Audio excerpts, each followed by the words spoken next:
സംസ്ഥാനത്ത് ഉയർന്ന ചൂട് റിപ്പോർട്ട് ചെയ്യപ്പെട്ട സാഹചര്യത്തിൽ പൊതുജനങ്ങൾക്കായി സംസ്ഥാന ദുരന്ത നിവാരണ അതോറിറ്റി പുറപ്പെടുവിക്കുന്ന ജാഗ്രതാ നിർദ്ദേശം ഉയർന്ന ചൂട്, സൂര്യഘാതം, സൂര്യതാപം, നിർജ്ജലീകരണം തുടങ്ങിയ ഗുരുതരമായ ആരോഗ്യ പ്രശ്നങ്ങൾക്ക് കാരണമാകാം. പുറം ജോലിക്കാരും മത്സ്യത്തൊഴിലാളികളും സൂര്യപ്രകാശം തുടർച്ചയായി ശരീരത്തിലേൽക്കുന്നത് ഒഴിവാക്കുക.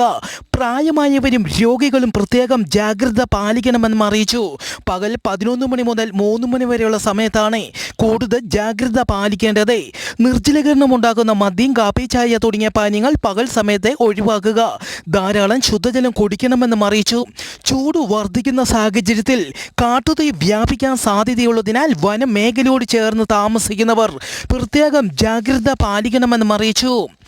മെക്സിക്കോയിൽ സുനാമി മുന്നറിയിപ്പ്. മെക്സിക്കോയിലെ യുക്കാറ്റൻ, ടെൽചാഗെ, പ്യൂർട്ടോ, സെലസ്റ്റൻ, പ്രോഗ്രസോ എന്നിവിടങ്ങളിൽ കടൽ 20 മീറ്ററോളം പിൻവാങ്ങി. പ്രത്യേക കാരണമില്ലാണ്ട് കടൽ പിൻവാങ്ങിയതോടെ ആശങ്കയിലാണ് തീരദേശവാസികൾ.